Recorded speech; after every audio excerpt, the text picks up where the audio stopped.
Para esse caos, senhor diretor. Bora, gatinho. Boa noite, Andréia. Boa noite também ao senhor diretor e a todos assustados de plantão. Quem está falando aqui pode me chamar de...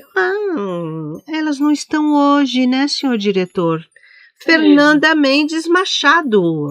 É mesmo, As meninas não entraram hoje. Nem a Fernanda e nem a Ana Paula. Hoje elas não vieram. E já preparamos o caos para contar hoje. O caos lá que a Fernanda mandou pra gente essa semana. A gente foi deixando por último para ver, se elas chegavam. Mas vai esse aqui, né? Depois elas vêm aí gravadinho. E obrigado também, Fernandinha. Vamos lá? Quem está falando aqui pode me chamar de Fernanda Mendes Machado. Antes de começar, eu já peço uma coisa. Eu vou mudar o nome do meu tio, porque ele é uma pessoa bem conhecida aqui na cidade. E até hoje, quando esse assunto aparece, ele fica visivelmente incomodado. Isso aconteceu com ele há alguns anos atrás. Na época, meu tio estava passando por um momento complicado. Ele ia se casar. Já tinha marcado tudo, mas o dinheiro simplesmente não vinha. Ele procurava emprego todos os dias, ia atrás, perguntava, corria atrás mesmo, mas nada aparecia. E o tempo passando, e a pressão aumentando, e aquele desespero silencioso começou a bater. Até que surgiu uma oportunidade. Chamaram ele para trabalhar numa casa funerária da cidade. E Andréia, na cabeça dele, não parecia nada demais. Ele pensou, deve ser tranquilo, é só ajudar ali a lavar, arrumar os corpos, essas coisas, nada muito complicado. Sem pensar muito, ele aceitou, porque naquele momento ele não podia escolher muito, só tinha um detalhe. O turno era o da noite. Nossa, que bom, né, gente? Já é ruim de dia, mas da noite. Mas mesmo assim ele não viu problema nenhum. Achou que seria até mais tranquilo, menos movimento, menos gente. E foi. No primeiro dia, era ele e mais um funcionário. E ali ele começou a aprender coisas que ele nunca tinha imaginado. Procedimentos, detalhes, coisas que ninguém fala. Como o fato de que, na maioria das vezes, as roupas dos mortos são cortadas por trás para facilitar na hora de vestir. Ou então, o algodão nas narinas, na boca, pequenos detalhes que, para quem vê de fora, parecem simples, mas que, quando você está ali, de frente com o silêncio, com o frio, com os corpos, começa a pensar de um jeito diferente. E no começo ele tentou levar tudo na normalidade, mas ele ainda não sabia que trabalhar ali à noite não era só lidar com os mortos. Era, às vezes, sentir que talvez nem todos estivessem realmente em paz. Nos primeiros dias, meu tio até que ficou tranquilo. E isso foi o que mais enganou ele, porque os casos que chegavam eram, na maioria, pessoas bem idosas, que tinham falecido por doença, pela idade mesmo, tudo mais esperado. Corpos serenos, sem nada que chamasse tanta atenção, e aos poucos ele foi se acostumando, ou pelo menos achando que estava. Até que numa noite chegou um corpo diferente, e Andréia, foi aí que tudo começou a mudar. Era um rapaz jovem, tinha morrido no acidente de moto. Só que não foi um acidente comum. O corpo dele estava completamente retorcido, literalmente torcido ao meio. O tórax e o rosto estavam virados para as costas, como se o corpo tivesse sido forçado, além do que é natural. E o rosto era o pior, muito machucado. Parte do lábio superior simplesmente não existia mais, o que dava uma impressão perturbadora de que ele estava sorrindo, mas não era um sorriso, era algo vazio, quebrado, errado.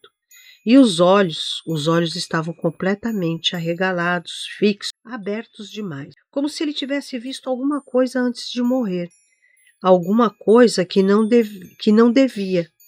Meu tio contou que só de olhar já dava um arrepio estranho mas não tinha escolha. Ele e o outro funcionário tiveram que trabalhar naquele corpo.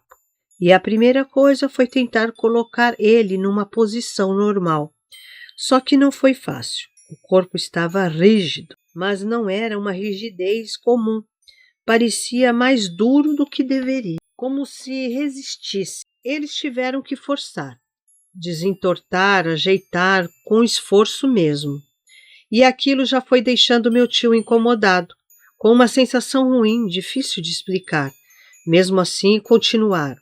Fizeram todos os procedimentos, lavaram, arrumaram, vestiram o corpo, tudo como manda o trabalho. Mas tinha um detalhe que começou a incomodar de verdade: os olhos. Eles fechavam com cuidado, com paciência, e conseguiam deixar os olhos fechados.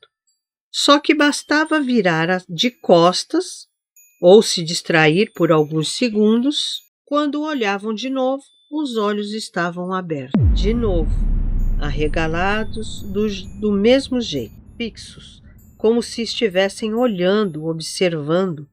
Meu tio disse que isso aconteceu várias vezes.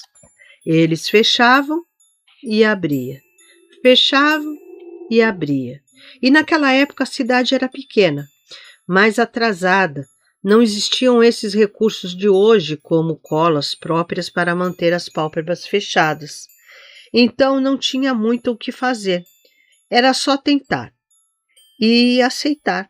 Mesmo com todas as limitações da época, meu tio e outro funcionário fizeram o impossível. Tentaram deixar o corpo o mais apresentável que dava, mas não era fácil. Naquele tempo não existia maquiagem adequada, não existia técnicas de reconstrução, nada do que existia hoje. O caixão seria fechado, mas tinha um detalhe, um pequeno vidro para quem quisesse olhar. E só isso já era o suficiente para causar arrepio, porque por mais que tentassem arrumar, aquele rosto não parecia em paz. Parecia preso a alguma coisa. Meu tio disse que naquela noite ele ficou profundamente abalado e aquilo mexeu com ele de um jeito que ele nunca tinha sentido. E o pior era o outro funcionário, porque várias vezes, sem motivo aparente, ele simplesmente saía, ia lá para o outro cômodo, sumia por alguns segundos e deixava meu tio sozinho com o corpo. E Andréia, foi aí que o medo começou a crescer de verdade, porque cada vez que ele ficava sozinho, o ambiente mudava, o silêncio ficava mais pesado, os corredores pareciam mais escuros e ele começou a sentir uma coisa muito estranha, uma sensação de estar sendo observado, mesmo sem ninguém ali. Ele passava pelos corredores e tinha a impressão de que algo acompanhava ele, que não era só imaginação. Teve momentos em que ele parava, olhava para trás e não via nada, mas sentia. E uma vez ele jurou ter ouvido um som baixo, arrastado. Parecia um gemido fraco, distante, como se viesse de algum lugar de dentro da funerária. Naquela hora o desespero tomou conta, porque ele tentou ignorar, tentou dizer para si mesmo que era só coisa da cabeça dele, mas não adiantava, porque toda vez que ele fechava os olhos, era aquele rosto que vinha, aquele sorriso torto, aqueles olhos abertos demais, olhando, sempre olhando. Quando o dia finalmente amanheceu, foi um alívio. Ele saiu dali sem olhar para trás. Foi direto para casa. Mas o pior não foi naquela noite. O enterro do rapaz aconteceu, a vida seguiu, mas para ele nada mais era igual. Nos dias seguintes, voltar para o trabalho virou um tormento. Ele já chegava com o coração apertado, com aquela sensação de que alguém estava esperando, como se antes mesmo de entrar já tivesse algo lá dentro, sabendo que ele ia chegar, observando, esperando, mas ele não podia sair. Ele precisava do emprego, precisava do dinheiro para o casamento, para a vida. E naquela época ninguém falava de trauma, ninguém falava de psicológico. Isso era coisa distante, coisa para quem podia pagar. Então ele guardou tudo. O medo, aquela sensação das noites mal dormidas e continuou indo. É aquele velho ditado, tá com medo, vai com medo mesmo. Mesmo sentindo que a cada noite ele estava chegando mais perto de alguma coisa. E foi então que chegou o dia em que tudo mudou de vez. Meu tio já não estava bem. Só de pensar em entrar naquele lugar, o corpo dele já reagia. O coração acelerava, a respiração ficava curta e aquela sensação de que não estava sozinho nunca mais tinha ido embora. Até que numa noite, assim que ele chegou no trabalho, o outro funcionário veio até ele, olhou sério e disse: Valdo, se prepara porque hoje tem corpo aí, que vai te dar mais trabalho do que aquele outro. Na mesma hora, meu tio sentiu aquele aperto, aquela coisa ruim como um aviso. Mas mesmo com medo, ele foi. Caminhou até a sala, passo lento, respiração presa, e quando entrou viu, o corpo já estava lá, coberto, parado, em silêncio. Ele se aproximou com o coração disparado e quando puxaram o pano, o mundo dele parou. Era um homem sem cabeça. Naquele instante o sangue gelou. O ar sumiu, o corpo não respondeu. Foi como se tudo travasse ao mesmo tempo. Ele começou a passar mal ali mesmo, tonto, sem força, sem reação. E diferente das outras noites, ele não estava sozinho. Tinha mais pessoas ali, 4 ao todo. E foram elas que correram para ajudar. Tiraram ele da sala, deram água com açúcar, mediram a pressão, tentaram acalmar. Mas já não tinha mais volta. Quando ele conseguiu se recompor um pouco, a primeira coisa que ele disse foi: eu não consigo mais ficar aqui. E não era medo comum, era outra coisa, mais profunda, mais pesada, como se ele soubesse que se continuassem ali, alguma coisa ia acontecer. Na mesma hora ele pediu demissão, sem pensar 2 vezes, sem olhar para trás. Ele saiu daquele lugar e nunca mais voltou. Naquela época, a noiva dele, que hoje é esposa, já era da igreja evangélica. E foi ela que percebeu que ele não estava bem. Aconselhou, acolheu, disse para ele buscar ajuda, buscar fé. E ele foi. Começou a frequentar a igreja e, aos poucos, através das orações, do apoio das pessoas ao redor, ele foi se reconstruindo. Os irmãos da igreja ajudaram até com os custos do casamento. E aquele homem que saiu de um lugar tomado pelo medo encontrou outro caminho. Hoje ele é casado, é pastor, um homem de fé, muito conhecido principalmente entre os jovens, porque ele é brincalhão, leve com um jeito que ninguém imagina, o que ele já viveu. Mas tem uma coisa que ele nunca esqueceu e que ele evita até hoje, porque, segundo ele, existem lugares onde a gente acha que está lidando só com a morte, mas às vezes tem algo mais ali, algo que observa, algo que espera, e que se você ficar com medo demais, pode acabar te acompanhando para fora. Fernanda Mendes Machado, a nossa querida Fernandinha.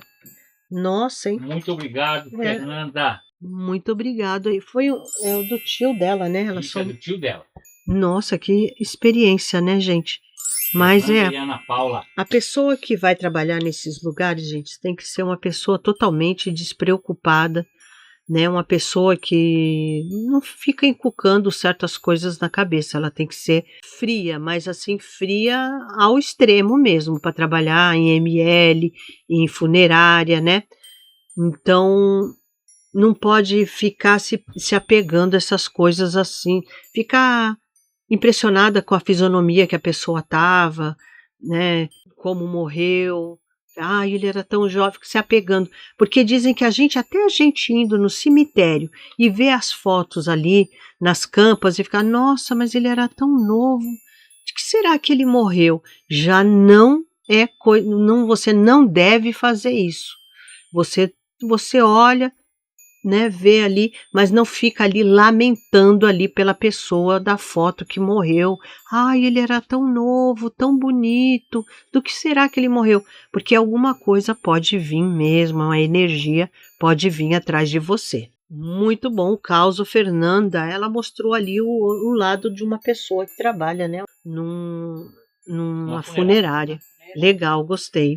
Vamos lá, Aline, Adriana? Isso. Já é ruim de dia, imagina a noite, né, Adriana? Isso mesmo, a Dani, que medo, Adriana. Nossa, Adriana, que isso, meu camarada. Thelminha, credo, Thelminha, eu achava o caminho da minha casa rapidinho. Rapidinho, Thelminha, nesse trampo. Mas aí, né? Coitado, né? Ele estava desesperado porque ia casar. Emprego, né? Tava procurando emprego, foi o que veio, né? A Adriana aqui dando risada. Thelminha, ele é corajoso, bastante, né, gente? Adriana aqui, muito bom. Eu também gostei muito desse caso também, porque a gente... Não, a Adriana falou, Deus me livre, né, Dé? Onde? Ah, é, Deus me livre. E aí o Ítalo, esses lugares são Ítalo. Aí o Ítalo aqui, cruz credo. Aqui, Adriana, sim, são mesmo. A Dani, causa de arrepiar. Adriana, muito bom. E o Ítalo, pior é quando a gente não quer olhar, mas tem um troço que parece que a gente... Que puxa, aí ferrou. Falou tudo, Ítalo. Caraca, verdade. É verdade. Verdade. Acontece isso mesmo, a Thelminha. Pior que é verdade, né? Pior que tem isso mesmo, gente. A gente fala, ai, não vou olhar, e tu vai e olha. Jesus, que caos legal. Muito bom esse caos aí, gente. Obrigado. Se você tem aí um caos parecido. Foi o Ítalo que falou, né? Que tem uns causos aí também, umas coisas aí. Envia para nós, Ítalo. Já estou curiosa aqui e doidinha aqui para contar, para compartilhar aqui com os nossos assustados. Próximo de casa, tinha uma antiga funerária da cidade. Sim. Ali, depois que o primeiro, ali era um terreno baldio, aí virou uma funerária. Ficou sendo uma funerária. Acho que foi a primeira funerária, né? Acho que do Guarujá foi ali. A gente ouviu falar que tinha alguns funcionários que viam coisas lá dentro. Aí depois virou uma loja de carro. Dizem que os vendedores de carro via a gente que estava do lado de carro olhando. Eles pensavam que era comprador. Isso. Ia lá do lado para perguntar se o cara estava querendo o carro e a pessoa sumia. Isso. E hoje, gente, demoliram tudo, tá tudo demolido e nunca mais abriu nada ali. Eles não construíram mais nada ali. O terreno... Derrubaram geral. Geral mesmo. E já faz muitos anos isso, né, senhor diretor? Sim. E aí, eu, no caso, eu acho que o lugar ali é assombrado ali, viu? Ao Ítalo. Aqui. Até acidente a gente não quer ver, mas quando vê, já tá lá. Não é mesmo, Ítalo? Ô, Ítalo, eu também sou assim, Ítalo. Eu não quero olhar, mas... Mas nessas coisas assim, não sei porquê, desde criança, eu nunca tive medo de ver gente morta. Assim, né, no caixão. Nunca tive medo. Sempre ia nos velórios de boa. Nunca fiquei impressionada assim. Mas eu tenho esse negócio também. Eu tenho que chegar e olhar, entendeu? Sou dessas, Ítalo. Diana concordou com o Ítalo. Aqui, pior que é onde? Thelminha agora, pior. Quando fala, ele era tão bonito, aí a figura vem atrás da gente. Né? Já ouvi alguns causos assim já, Thelminha. Que não é bom a gente fazer isso. E eu fazia isso, viu? Eu olhava as fotos, falava, nossa, tão mocinha ainda, tão novinha, né? Aí ficava, ela nasceu no ano tal, então ela morreu com tanto... Também diz que não é bom você fazer isso. Muito bom o caos, gente. Adriana, ai que horror. Ai, que horror, né? Barbaridade, gente. Tinha. Muito bom o caos, gente. Vocês. Aqui, eu li do Ítalo aqui. Aí coloca na cabeça. Não, o último do Ítalo não. Não é? Aí coloca na cabeça, pronto, assombração vem atrás. Não, se você for uma pessoa que inculca, não é legal. Não é legal ver assim, não, essas cenas assim, não, gente. Né? Pessoa que inculca muito, pessoas muito supersticiosas. Eu sou uma pessoa muito supersticiosa. Eu cresci, fui criada na superstição. E a Toinha dormiu a live inteira. Dormiu aqui, só batendo o rabinho O dela pessoal em tá mim. vendo só o pelinho dela aí, a ponta do pelo dela. Então, gente,